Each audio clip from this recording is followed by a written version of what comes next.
Mwena abali ku Daily Still Hope tubaagala nnyo naddala mu abali mu ggwanga Uganda ate namwe abali emitala w'amayanja mwebale kubanga ate mutugoberera olunaku olwaleero.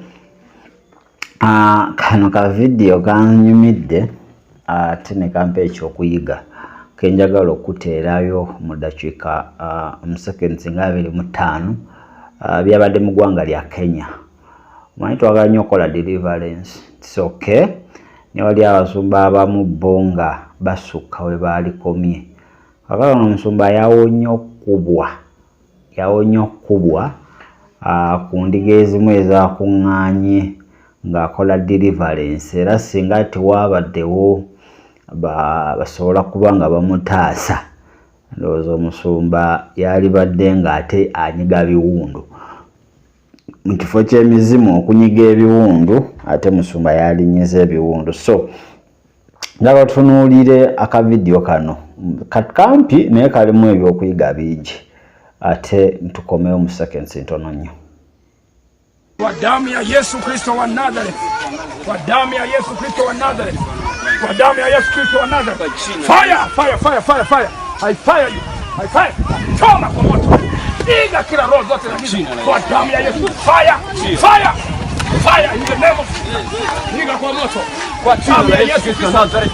Moto, moto, moto, moto, moto, moto. Moto, moto, moto, moto, moto, moto, moto. Moto, Kristo, moto, moto.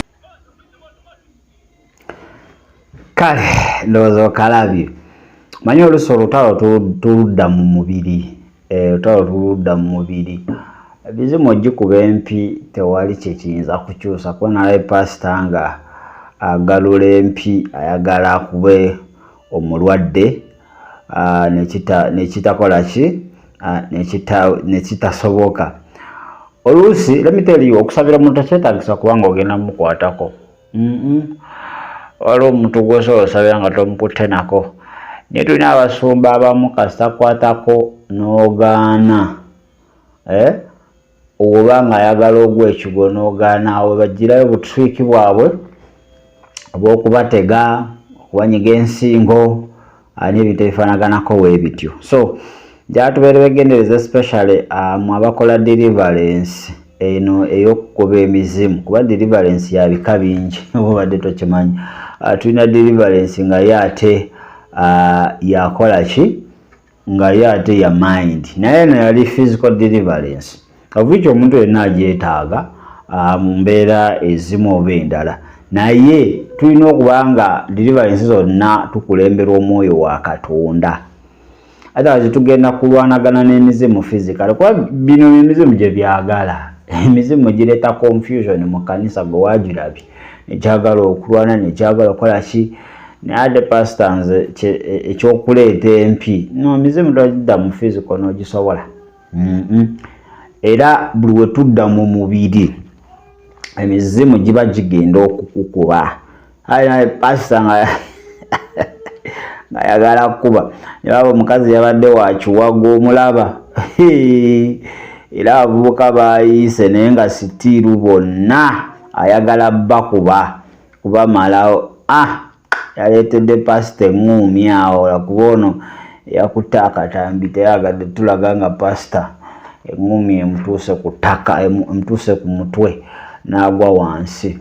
Naye that's all about deliverance. Kyova olina okubeera omwegendereza ng'okola deliverance. Olina okubeeramu n'amagezi ag'obwakatonda. Abantu abali demon possessed olina okuba nga otunula buli move yonna gye bakola. Especially mu abayambako abasumba mu deliverance. Kuba abasumba mujja bakubya empi zaabwe. Kuba Sitaani si musanyufu okubanga ate omuggyako omuntu we era aba ajja kulwana. So walwana wajja beerawo physical damage. Naye atuwaza Mukama nti musumba ayinza okuba nga teyafunye damage oba teyafunye buzibu bwonna bwamutuuseeko mu mbeera ezimu oba ate endala.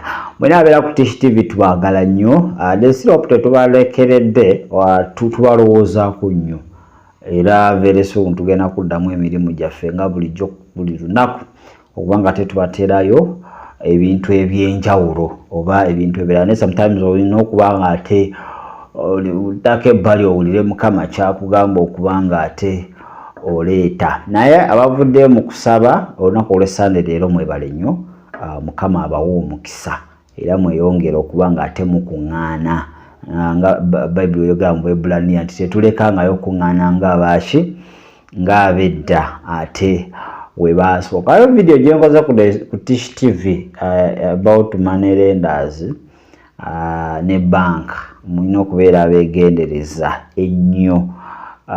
Waliwo ansabye nti ngikoleko ne ku Daily Strop. I think video nagikolako ezo okuba oba tewagiraba oba simanyi, manyi oluusi ezimu YouTube ezidiriitingayo, naye ngenda kuba nga ngibaddiramu. Lwaki tulina okubeera abeegendereza ne banks zino ne bamanelenda abamu bakozi ba sitaani. Waliwo bank ezimu zo nga za mubi automatically from day one. Terekayo obusente bwonna bugwera mu bizibu, buli kooteekayo wejjayo looni zonna sente ogenda kumanya gye ziraga ate nga bo baagala nki sente zaabwe. So komekeza nga omusingo bakoze ki bagututte. Naye it is a Sunday, week ebaddemu ebintu bingi nnyo. Mubaddemu ab'ekitezi banaye abantu kasasiro be yabisse. Tusaba abasigadde nga bakyali balamu Mukama abanyige entiisa eyo omulabe gye yabataddemu n'abafiiriddwako abantu baabwe.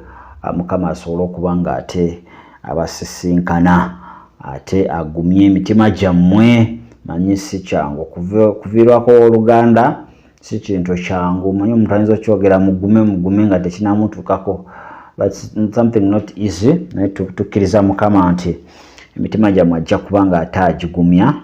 Ate n'omukukunavu tamala emirundi naye n'ava mu bulamu bw'ensi eno.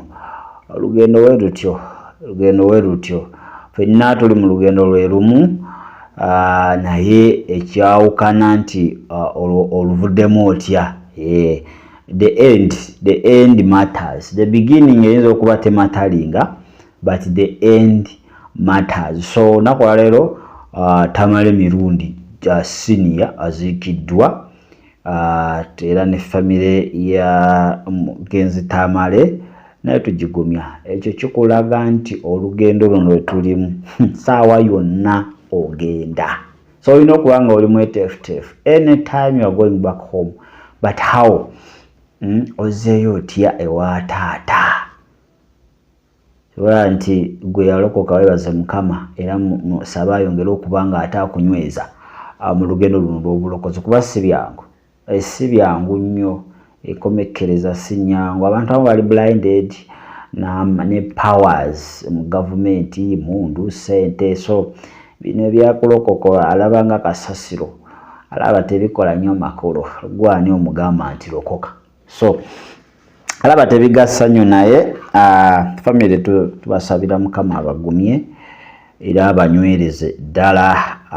Manyi mufunye ekiwundu era ddi buddene ku mitima kyammwe, naye mwekwase Mukama Katonda waffe omuyinza w'ebintu byonna, Yesu Kristo atalemererwa, era nammwe musabe abawe ekisa sobola okuba nga mumalako bulungi. Nibanga taata alina bye yakola ebitali birungi, ffenna we lugendo lwe lumu, naye gwe asigadde ng'okyali mulamu kitegeeza okyalina chance okuba ng'otereeza ebyo byonna ebibaate bikoze eki byonoonese. So which way tewebadde nga Daisy obwetwe tugirabye, naye ffenna tusabe Mukama ngera okuba nga tuwekisa, kubanga kugambye okufa kati kwafuukanga kintu kya bulijjo. Edda ng'omuntu waafa banaye ekyalo kyonna naye saa zo tebikyakola makulu. So speed ensi kweri kuddukira okutuuka ku nkomekkerezo yaayo egenda yeekubisaamu buli lunaku. Ate ekyo kyongera okulaga nti omwana wa Katonda omulamu ayinza okuba ng'akomawo okukima ekkanisa ye etaliiko bbala newankubadde olufunyiro. So yona mbyogedde lwakatambi kano kensoso okuteerayo ak'omusumba eyawonye eŋŋuumi oba ebikonde by'endiga. Babe abasumba oluusi babiyitamu mu deliverances ezimu. Mizimu gino gyagala okuba nga giswaza gimukubago wansi. Endiga ziseke ezimu ezitamanyi Kristo bulungi ezitanakuba nga zimutegeera, naye Mukama always waali okuba nga ate atulwanira. Nammwe abazirwanira mu mubiri entalo, entalo muzidde mu mwoyo. Okimanyi omuntu oyo osobola omusibirawo spiritually sitaani mugaa tolina kyogenda kukola ate ne kiba. So tudde mu mwoyo asobole okuba nga ate tuwangula entalo ezo. So kanatolemu Katonda ka video kenyaga okolaga ke mutundu eyo. Ndowooza nti tugenda kukwatagana n'abantu abalala bangi. Naye njagala ka video kano okawulirize bulungi okalabe, then onookalaba tujja kuba nga tukola ki, tujja kuba nga ate tweyongerayo mu ddakiika ntono kankanoonya wano ndowooza kandiba nga kaagala okudduka naye nkalina kandabe my goodness tekadduse kakano. So ke kano kanetolemu katono kakuwe.